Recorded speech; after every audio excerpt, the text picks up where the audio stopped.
두 종류의 집이라고 하는 그 제목을 가지고 오늘 이제 본문 말씀을 전해드리도록 하겠습니다. 지금 우리는 이제 포스트 코로나 시대를 지금 맞이하고 있는데요. 거의 이제 코로나가 아직 좀 많이 이제 감염이 되고 있지만 전반적으로 이제 종식되어 가는 그런 시기를 이제 맞이하고 있습니다. 이 거의 2년 이상의 기간을 우리가 보내면서 많은 교회들이 지금 이제 문을 이제 닫았다 하는 소식을 저희들이 접하고 있습니다. 아마도 한 절반 정도, 정확한 통계치는 좀 알 수가 없는데요. 한 절반 정도의 신자들이 교회를 이제 떠난 것으로 이렇게 분석이 되고 있습니다. 각 교회마다 이렇게 현장 예배의 숫자도 현저히 좀 줄어들었고요. 가나안 성도, 안 나가는 성도죠. 안 나가는 성도들이 또 지속적으로 이렇게 증가하고 있는 그런 이제 상황에 저희들이 직면하고 있습니다. 성도들의 믿음이 이렇게 무너지고 있어요. 지금 그 소리가 들리십니까? 비대면 예배가 증가하고 있어요. 비대면 예배가 이제 어디서부터 시작됐는지 모르겠는데 비대면 예배라고 하는 용어가 생겼고 그런 분들이 지금 이제 많이 이제 증가를 하고 있습니다. 또 새로운 신조어가 나오는데요. 플로팅 신자입니다. 플로팅 신자. 이 플로팅이라고 하는 것은 이제 뗏목 같이 물 위에 떠서 이리저리 왔다 갔다 하는 것을 이제 얘기하고 있는데 교회에 이제 출석하는 성도들 중에서도 이제 이런 분들이 많이 있고요. 또 교회에 또 안 나오시고 비대면 예배하는 사람들 중에서도 이런 분들이 굉장히 늘어나고 있는 추세라고 합니다. 무슨 얘기냐면 한 교회에 이렇게 그 정착하고 소속되는 것이 아니라 그런 것이 없이 이 목사님 저 목사님 이렇게 자기 이제 취향에 맞는 그런 분들의 목사님을 찾아서 이렇게 그 설교를 듣는 그런 신자들이 굉장히 많이 이제 늘어나고 있다는 것입니다. 참 안타까운 사실은 지금 우리가 이제 이런 모습이 정상적인 모습은 아닌 거죠. 정상적인 모습이 아니에요. 비정상적인 모습입니다. 그래서 영적으로 우리가 심각한 수렁에 빠져 있다고 하는 사실을 인식하지 않는다면 여기서 헤어나기가 쉽지가 않을 거예요. 그래서 주여 주여 이렇게 하면서도 자기 방식대로 자기 고집대로 이렇게 믿는 신자들이 매우 증가하고 있다는 거예요. 증가하고 있는 정도가 아니라 굉장히 이제 가속도가 이렇게 붙어서 이렇게 좀 기존의 어떤 교회 시스템이 이런 붕괴되는 그런 상황까지 이렇게 직면하고 있습니다. 그래서 오늘 오늘 본문의 말씀을 통해서 우리의 믿음을 다시 한번 점검해 보고요. 또 이 세상이 어떻게 흘러가고 있는지 그런 분별력을 우리가 좀 가지는 그런 시간이 되었으면 좋겠습니다. 두 종류의 집인데요. 두 종류의 집. 두 종류의 집은 집이라고 이제 표현을 하고 있지만 사실 이제 믿음을 얘기하고 있는 거예요. 두 종류의 믿음을 지금 이제 우리에게 가르쳐 주시고 있는 말씀이 되겠습니다. 산상수훈의 이제 결론 부분에 우리가 도달을 했는데요. 산상수훈을 잠깐 좀 요약을 좀 해드리고 본문 내용은 듣는 자가 되라, 행하는 자가 되라, 반석 위에 세우는 자가 되라 하는 순서로 말씀을 전해드리도록 하겠습니다. 중심 내용은 인생의 위기를 극복하는 확고한 믿음의 사람이 되자 하는 그런 내용이 되겠습니다. 먼저 산상수훈을 잠깐 좀 요약을 해드릴 텐데요. 이 산상수훈은 마태복음 5장부터 7장까지 기록되어 있는 말씀이 이제 되겠습니다. 제일 처음에 어떻게 시작하냐면 팔복부터 시작하는 팔복. 이 팔복이 이제 우리가 지금 이 산상수훈을 처음 접하면서 이 말씀을 오해할 수가 있어요. 예수님의 말씀을 복을 받기 위해서 이렇게 노력하라고 이 말씀을 주신 게 아니에요. 지금 이 예수님이 이 팔복의 말씀을 제일 먼저 언급한 이유는 무엇이냐면 복이 있는 사람의 특징을 지금 이제 설명해주고 있는 겁니다. 복이 있는 사람은 이러이러한 특징을 갖고 있다. 이 얘기를 해주고 있는 거예요. 만약에 이런 특징이 없다면 복이 있는 사람이 아니라는 거예요. 내가 복이 있는 사람이 아니다. 그래서 하늘에 속한 사람과 땅에 속한 사람에 대한 판별 기준, 8가지 판별 기준을 예수님께서 우리에게 알려주시고 있는 거예요. 첫 번째로 복 있는 사람은 어떤 사람이냐? 영이 가난한 사람이라는 거예요. 자신의 영이 이렇게 가난하다, 결핍되어 있다고 하는 사실을 인식하고 있는 사람이 복 있는 사람이다, 이렇게 얘기하고 있습니다. 애통하는 사람이 복 있는 사람이에요. 애통하는 마음이 있어야 된다는 거예요. 이렇게 믿음이 무너지고 교회가 문을 닫고 이런 모습을 보았을 때 애통하는 마음이 내 속에 있는 사람이 복 있는 사람이다, 이렇게 얘기하고 있습니다. 온유한 사람이 복 있는 사람이에요. 온유한 사람. 나를 비난하고 나를 이렇게 욕하는 사람을 향해서 내가 이렇게 화를 내고 분노하는 것이 아니라, 이 온유한 사람은 밀크와 같은 사람. 밀크 아시죠? 우유와 같은 사람이에요. 네. 이런 사람이 복 있는 사람이라고 이렇게 얘기를 해주고 있습니다. 그래서 예수님께서는 팔복의 말씀을 통해서 이런 팔복을 열심히 노력해서 받으라는 것이 아니라, 복 있는 사람은 이런 특징을 가지고 있는 것이고, 이런 특징을 갖고 있지 않다면 복이 있는 사람이 되어야 된다 하는 것을 우리에게 가르쳐주고 있는 그런 내용이 이제 되겠습니다. 그리고 이제 이어서 팔복에 이어서 이제 하늘 백성과 땅의 백성의 삶의 방식을 이렇게 비교해서 이렇게 예수님이 또 설명해 주시고 있는 거예요. 하늘 백성들은 어떤 삶을 살아가고 있고 땅의 백성들은 어떤 삶을 살아가고 있는가 하는 부분을 얘기를 해주고 있습니다. 그래서 땅의 백성들은 부패와 어둠 속에서 살아가고 서기관과 바리새인들의 의를 추구한다는 거예요. 그리고 눈에는 눈, 이에는 이로 이제 갚고요. 재물을 이제 이 땅에 쌓아갑니다. 그리고 형제를 판단하고 자기 소원을 이루려고 하는 거죠. 자기 소원을 이루려고 하고 자기 왕국, 자기 의를 성취하려고 한다면 그 사람은 땅의 백성의 삶을 살고 있는 것이다. 이제 이렇게 예수님께서 우리에게 알려주시고 있는 말씀이 되겠습니다. 그러면 땅의 백성에서 벗어나서 하늘의 백성이 되기 위해서는 어떻게 해야 되느냐? 예수님의 말씀 설명은 간단한 거예요. 예수님의 생명을 얻어야 된다는 거죠. 그래서 예수님이 오셨다는 거예요. 모든 사람들이 이 땅의 백성으로 지금 살아가면서 멸망의 길로 가고 있기 때문에 하늘 백성을 삼아주시기 위해서, 하늘 백성의 삶을 살도록 하기 위해서 예수님이 오셨다는 거예요.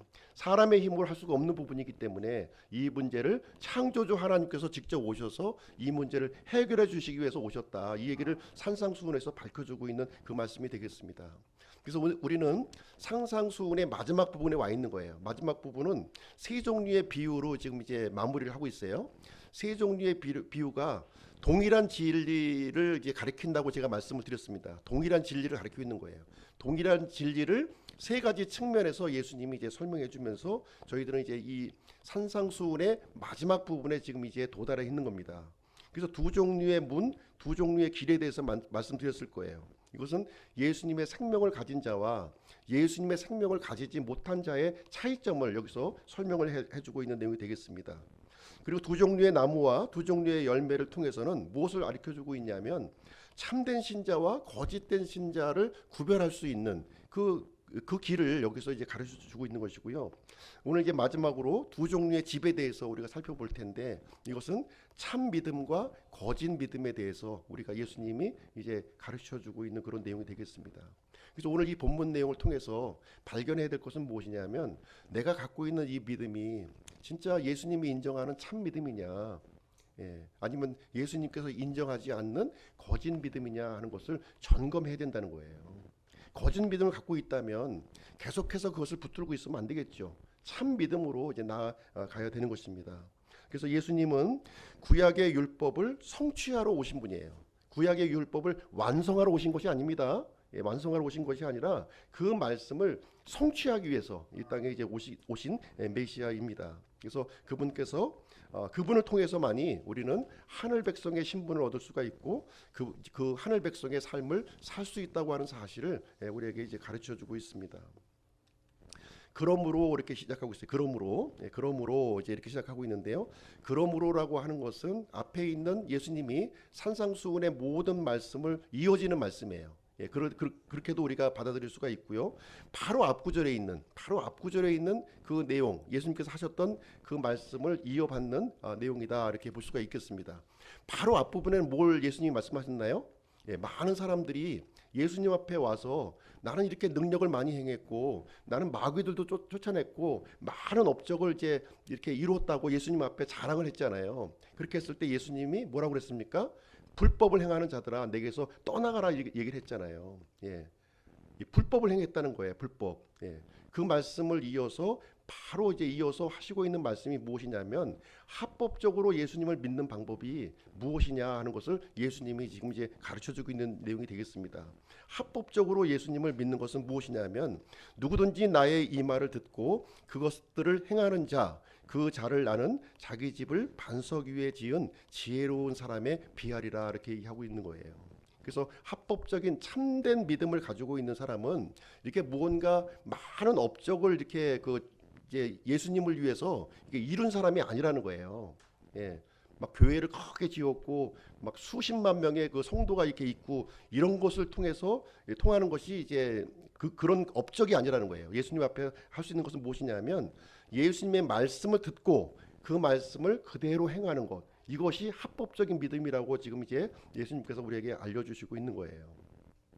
다시 말하자면 겉과 속이 같아야 된다는 거죠. 겉 다르고 속 다른 이런 믿음은 아무리 이렇게 찬란하게 업적을 했다 할지라도 아무 소용이 없다. 그것은 불법을 행한 것이라고 지금 말씀하고 있는 것입니다. 그리고 예수님 중심, 말씀 중심의 믿음을 여기서 이제 강조하고 있는 그런 내용이 이제 되겠습니다.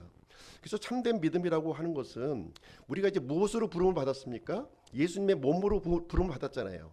예수님의 지체로 우리가 부름을 받았다면 우리가 머리이신 예수님을 인정해야 되는 거죠.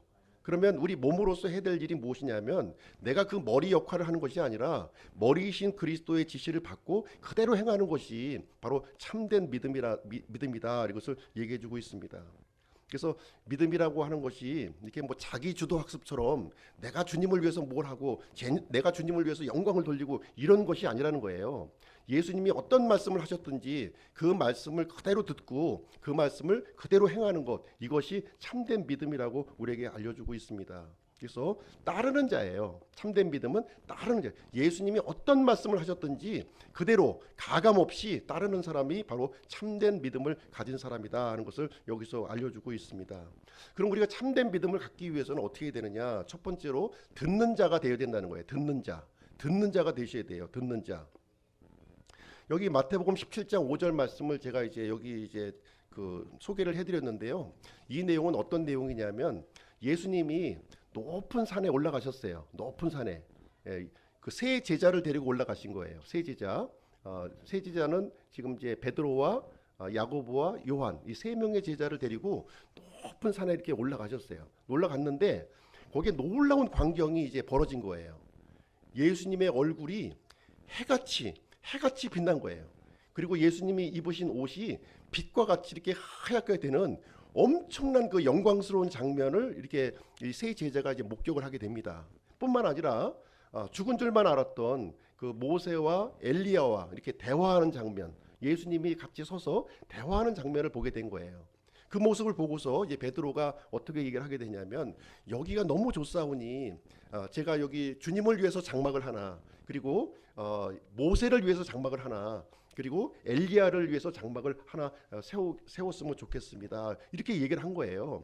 그랬더니 이제 하늘에서 음성이 들려온 거죠. 음성이 들려와서 이제 어떤 내용이 이제 들렸냐면 그러므로 누구든지 나의 이 말들을 듣고 그것들을 행하는 자, 그 자를 나는 자기 이게 아니죠. 그러니까 그가 아직 말할 때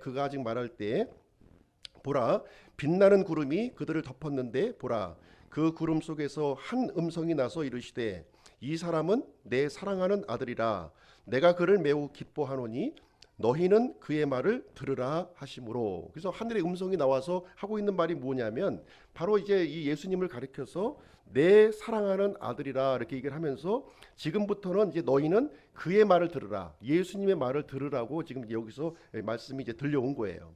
이것은 무슨 얘기를 해주고 있냐면 하나님께서 이제부터는 예수님에게 전권을 부여해 주신 거예요. 전권을 이제 부여해 주신 것이죠. 그래서 예수님이 모든 것이 기준이 되어 주셨고 예수님 이외의 모든 사람들은 강도요, 도둑이라고 지금 이제 얘기를 하고 있는 거예요.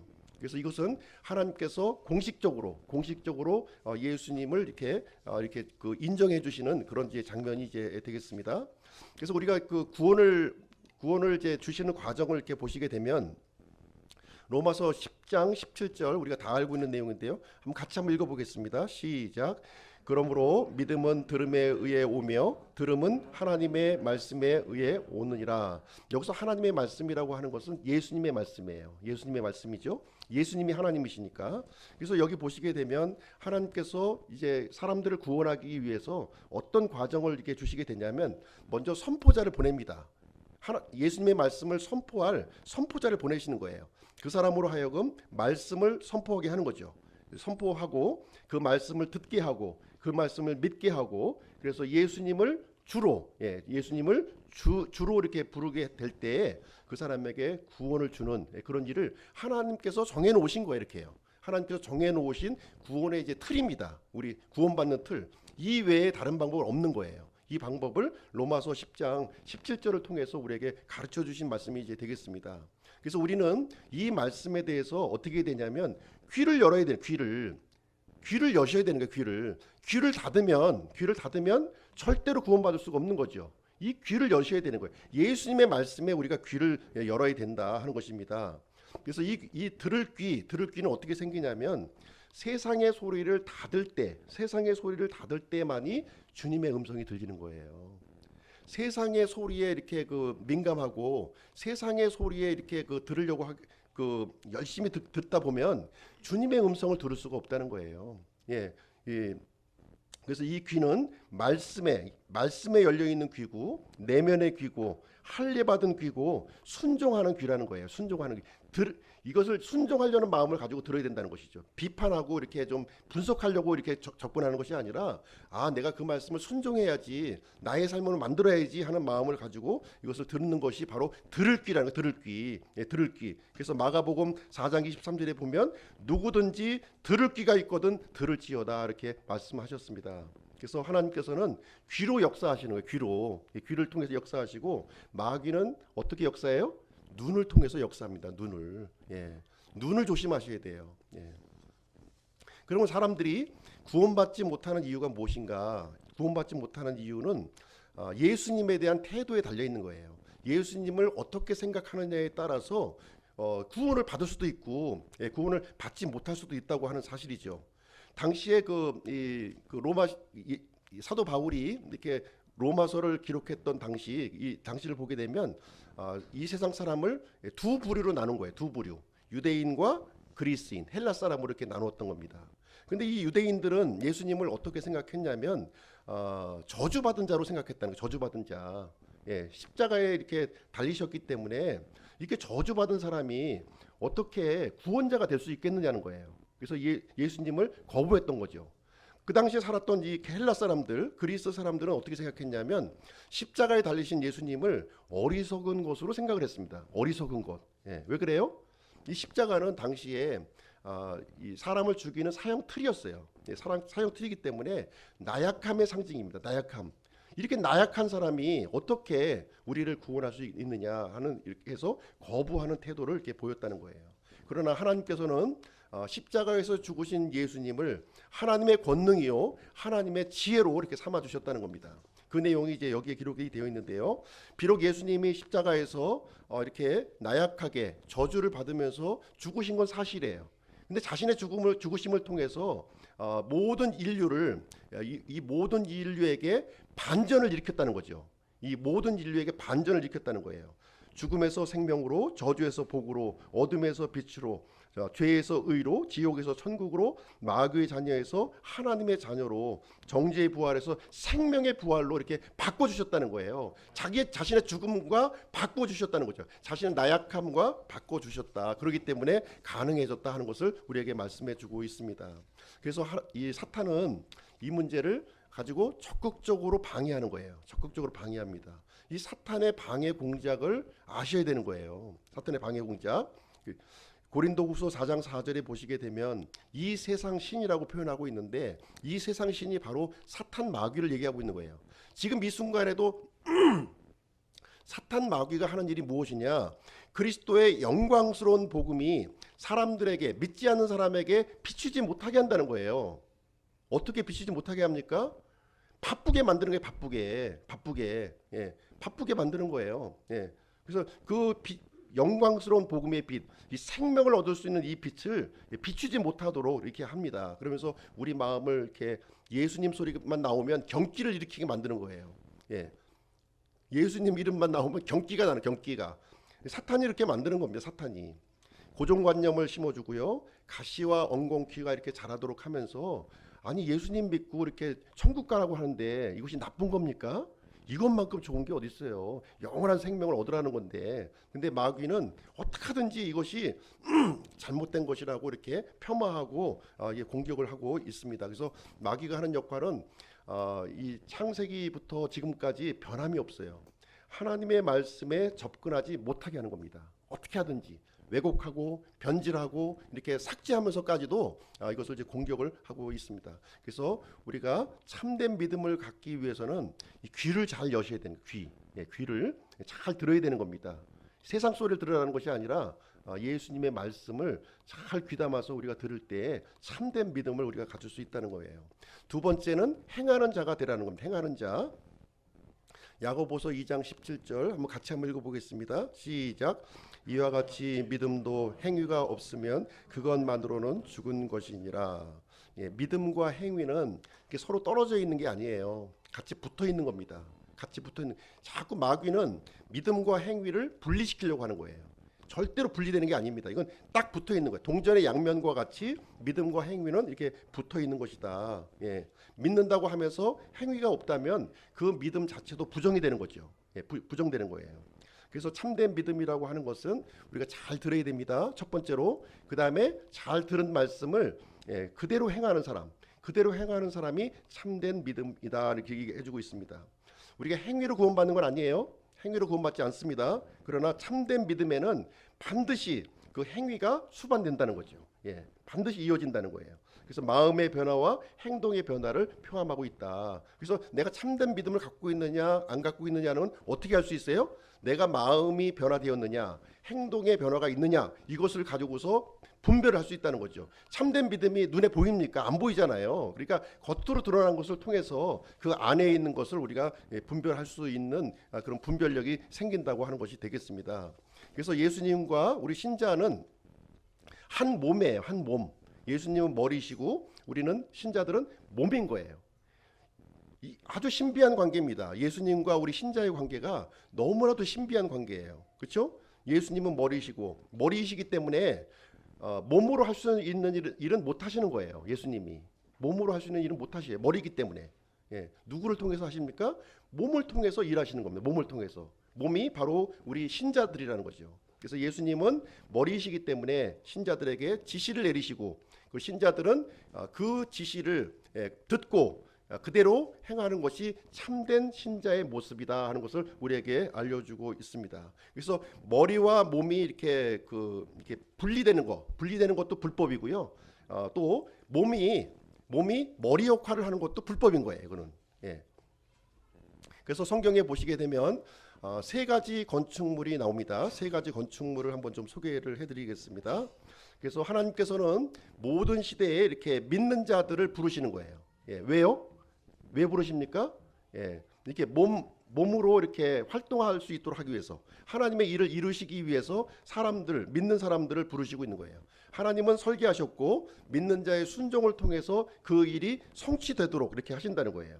그래서 노아 시대에는 이제 하나님께서 방주를 제작하게 만들었습니다. 방주. 그다음에 모세 시대에는 성막을 만들도록 하셨어요. 그죠? 그다음에 현재 시대에는 교회를 세우도록 이렇게 명령을 내려주셨습니다. 그러면 어떻게 이것이 진행되었는지 한번 보시도록 하겠습니다. 자, 첫 번째 노아의 방주인데요. 하나님께서 노아에게 방주를 만들어라 이렇게 얘기를 했는데요. 이 방주를 노아가 열심히 연구해서 한번 이렇게 생각을 해가지고 한번 방주를 만들어라 이렇게 했을까요? 아니면 이게 정확한 지침을 주셨을까요? 정확한 지침을 주셨어요. 정확한. 고펠나무로 이렇게 만들어야 되고, 그래서 방주를 짓되, 그리고 방들을 만들고 역청을 이렇게 발라서, 안팎을 발라서 이렇게 만들라고 이렇게 지시를 내려주신 거예요. 그래서 노아는 그 명령을 전적으로 순종해서 하나님이 말씀하신 대로 그 방주를 만든 거죠. 3층 구조로 직사각형의 상자로. 예. 아니 배를 만드는데 아니 노도 없고 키도 없는 그런 배를 왜 만듭니까? 그렇죠? 그런데 노아는 거기에 이의를 달지 않고 노도 없는 키도 없는 직사각형의 방주를 말씀대로 그대로 순종해서 만드는 거예요. 그래서 그 방주를 통해서 하나님께서는 하나님의 영광과 거룩을 그 당시에 있는 모든 사람들에게 나타내 주신 것입니다.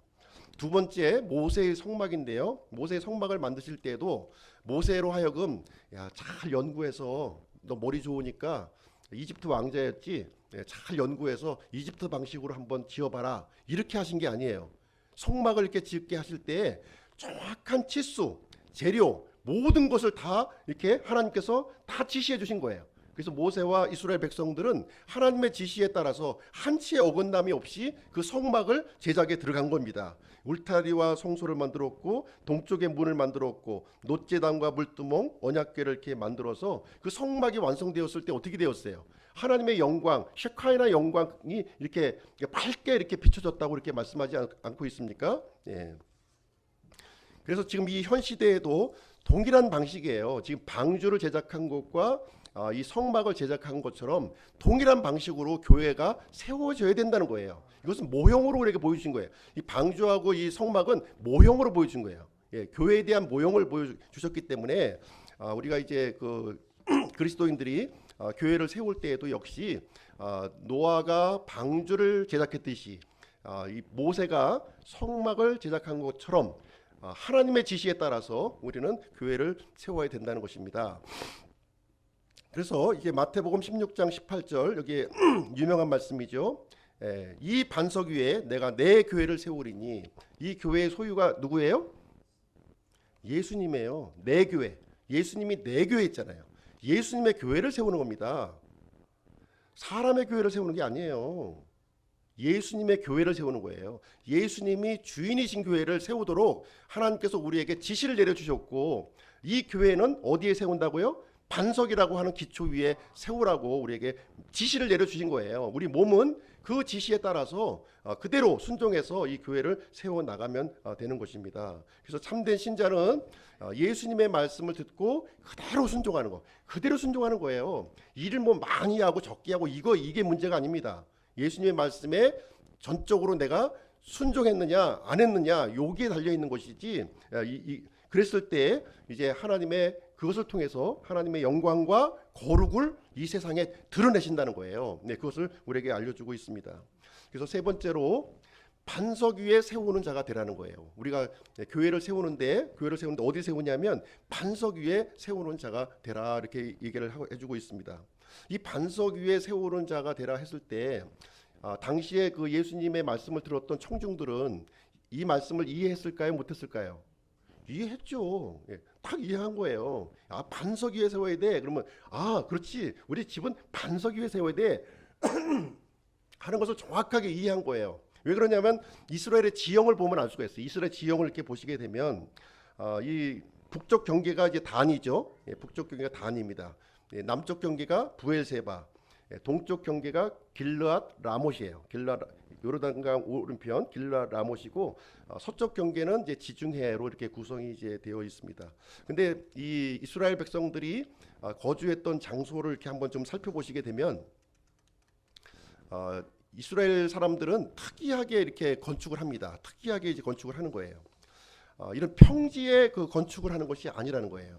평지에 건축하지 않습니다. 우리 같으면 어디에 건축해요? 평지에 건축하죠. 근데 이스라엘 사람들 평지에 건축을 하는 것이 아니라 어디에 이제 주로 하게 되냐면 산지에 이렇게 집을 짓습니다. 산지. 왜 평지에 짓지 않느냐면 이 이스라엘의 그 기후를 우리가 보면 아는데요. 이스라엘은 이제 건기와 우기로 나눠져요. 건기와 우기. 그래서 이제 한꺼번에 비가 내렸다가 또 한꺼번에 또 비가 안 오는 거예요. 그래서 이제 여름에는 비가 안 옵니다. 건기. 예, 그리고 겨울에는 비가 많이 오는 거예요.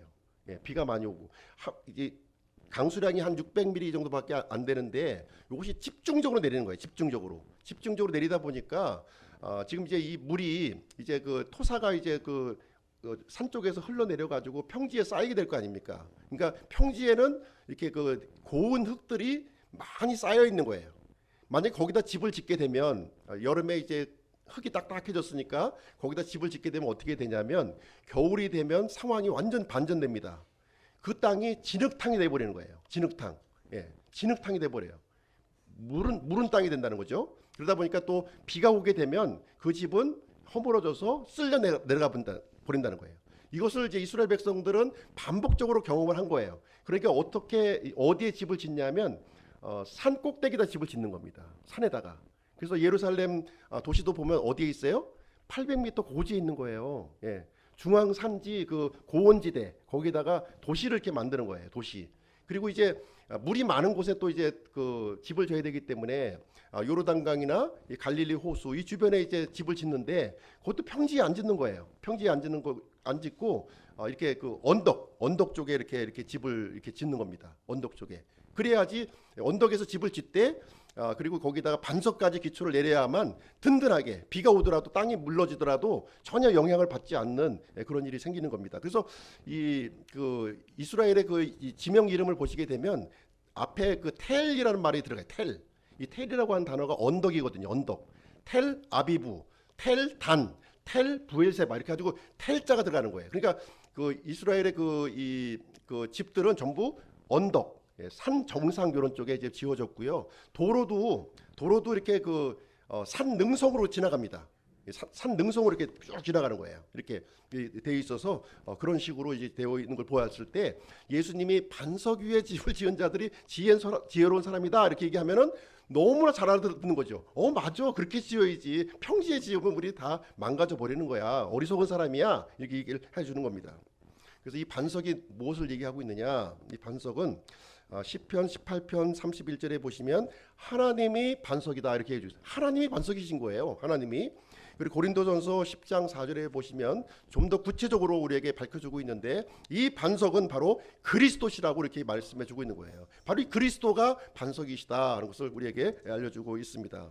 그래서 이 반석 위에 우리는 이제 교회를 세워 나와야 된다 하는 것입니다. 그래서 예수님이 기초가 되어야 된다는 거예요. 예수님이 그 어떤 것도 기초가 되면 안 돼요. 교회는 반드시 교회가 기초가 되어야 되는 겁니다. 사람이 기초가 되면 안 돼요. 사람의 이론, 사람의 학문 안 됩니다. 예수님의 말씀과 예수님 자신이 그 교회의 기초가 되어야 된다 하는 것을 말씀해 주고 있습니다. 그래서 예수님께서 우리의 믿음의 기초요, 교회의 기초요, 예배의 기초요, 삶의 기초라고 우리에게 알려주시고 있습니다. 근데 이 기초가 대단히 중요한 거예요. 기초가 이제 전에 우리 이재호 형제님 들으시죠? 예. 그때 이제 집에 가서 이제 얘기를 들었는데 큰 다리를 이제 어느 다리라고 제가 얘기는 안 하는데 우리 한강에 있는 그 다리를 이제 공사를 담당하신 거예요. 거기서 이제 물 속에 들어가서 볼트를 체결하는 큰 녹강을 이제 물 속에 담그는 거예요. 그래서 녹강을 체결하고 그 안에 있는 흙을 퍼내는 거죠. 퍼내서 또 이제 내려가면 또 녹강을 세워서 이 큰 기둥이 이제 세워지는 거거든요. 그래서 교량이 세워지는 건데 그 녹강을 어디까지 내려가야 되냐면 그때 뭐라 그랬죠? 청암이죠. 청암. 그러니까 돌이 나올 때까지 그걸 파야 되는 거예요. 만약에 돌이 안 나오고 그냥 흙이 위에다가 했다면 어떻게 되냐면 이 교각의 기둥이 공중에 붕 떠 있는 거예요. 예, 공중에 붕 뜨게 되는 거예요. 그럼 어떻게 됩니까?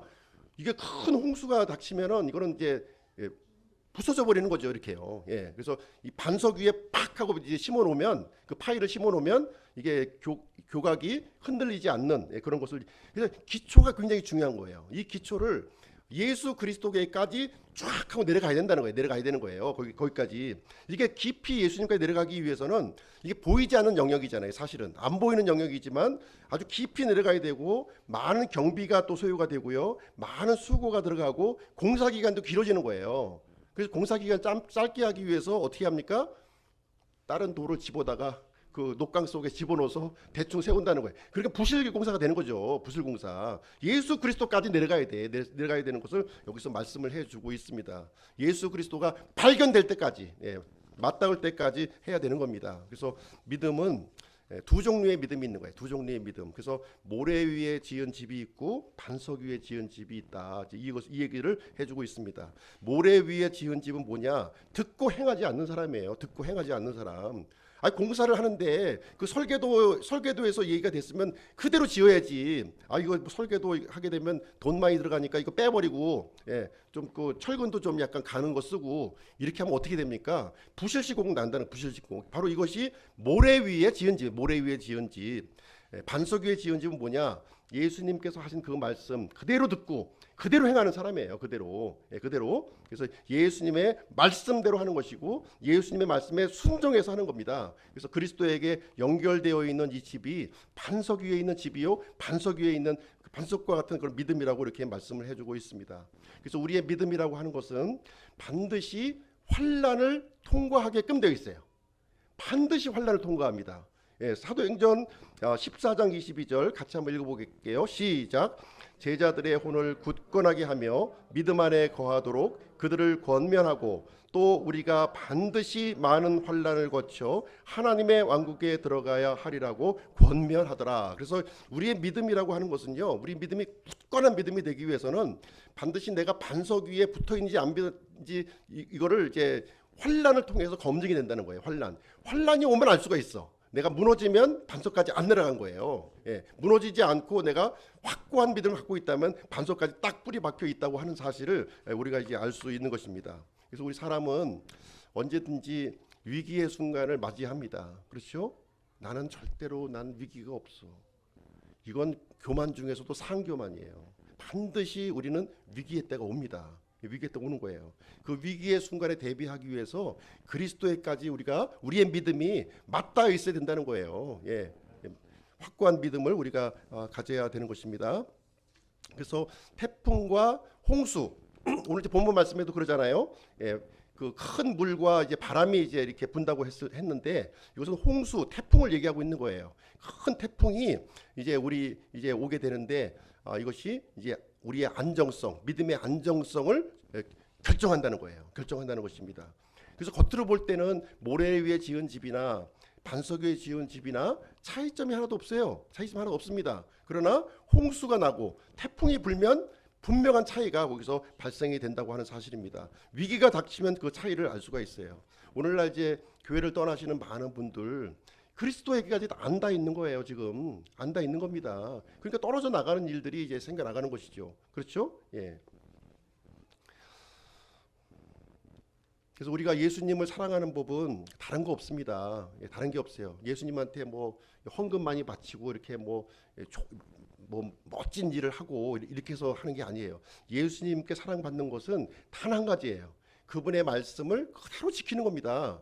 내 머리가 이해가 되든 안 되든 간에 관계없이 그 말씀 그대로 하는 거예요. 무식하게 하는 것을 예수님은 가장 좋아하시고 가장 사랑하신다 하는 것을 얘기해 주고 있습니다.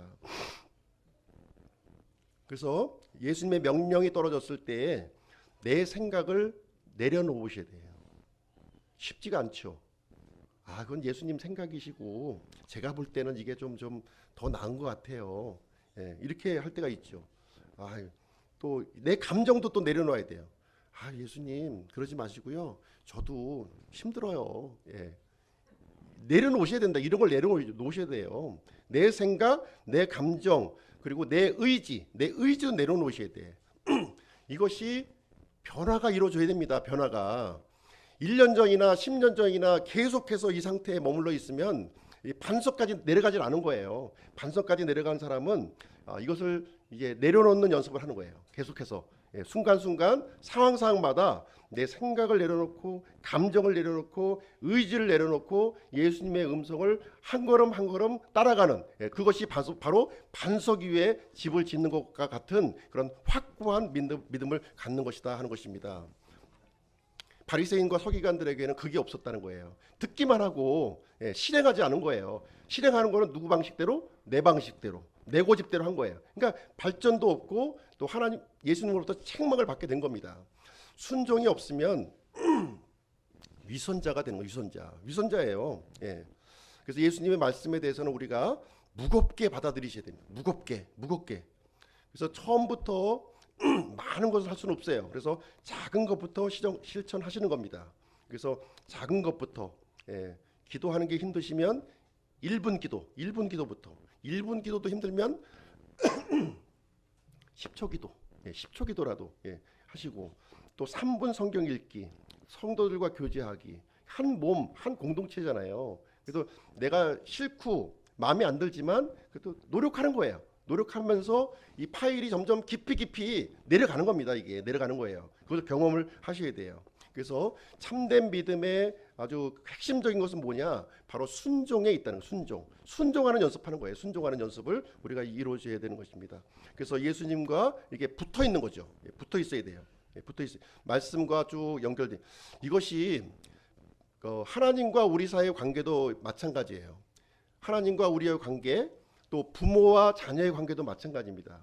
이 자녀가 부모를 위해서 막 뭐 맛있는 거 사주고 뭐 좋은 옷 입혀주고, 이거 부모 원하는 거 없어요. 그거 원하지 않습니다. 부모는 뭐 조금 원할지는 모르겠지만 연약한 부모는, 근데 그런 걸 원하지 않아요. 그것보다 더 중요한 건 뭐냐면, 부모가 원하는 것은 이렇게 함께하고 또 부모의 뜻에 잘 따라주는 거, 이것을 원하는 거예요. 우리 자녀에게 그거 원하지 않습니까? 자녀에게 당연히 원하잖아요. 근데 내 부모한테 왜 안 하는 거예요? 내 자녀에게 그걸 요구하는데 내 부모에게 왜 안 하냔 말이죠. 그렇죠? 그래서 자녀와 부모의 그 아름다운 관계라고 하는 것은 다른 게 없어요. 아, 내가 맛있는 거 사줄게요. 내 좋은 물건 사줄게. 이거 아무것도 필요 없다는 거예요. 그냥 함께하고 이렇게 부모의 뜻에 이렇게 같이 머물고 있는 것, 이것을 좋아하듯이 하나님도 그걸 원하시는 거예요. 우리가 120층짜리 뭐 건물 지어주고 뭐 이런 거 하나님이 원하시지 않는다는 거예요. 하나님이 원하시는 것은 단순한 거예요. 하나님께 이렇게 붙어 있고 그분의 말씀에 순종하고 있는 자리, 요 자리를 이렇게 하나님은 귀하게 보시고 사랑스럽게 보시는 것이다. 네. 그래서 우리가 적극적으로 이런 자리에 나가도록 이렇게 노력을 해야 돼요. 그냥 가만히 있으면 멀어지는 거예요. 멀어지는 겁니다. 왜 그렇습니까? 우리는 한정된 시간을 살아가기 때문에 그런 거예요. 이 시간이 점점 줄어드는 거예요. 이렇게 함께 할 수 있는 시간이 줄어들고, 경험할 수 있는 시간이 줄어들고, 이렇게 뜻을 공유할 수 있는 시간이 점점 줄어든다는 거예요. 그러니까 빨리 이렇게 그런 자리로 우리가 돌아가는 것이 참된 믿음, 이 관계라고 우리에게 말씀해 주고 있습니다. 자, 결론을 내리도록 하겠습니다. 내가 갖고 있는 믿음을 한번 좀 점검해 봤으면 좋겠어요. 내가 갖고 있는 믿음이 참된 믿음인가? 그리스도에게 뿌리 박혀 있는가? 아니면 나에게서 지금 나의 생각과 나의 감정에 지금 머물러 있는가 하는 것을 우리가 한번 점검해 볼 필요가 있습니다. 듣기만 하는 믿음인가? 듣고 순종까지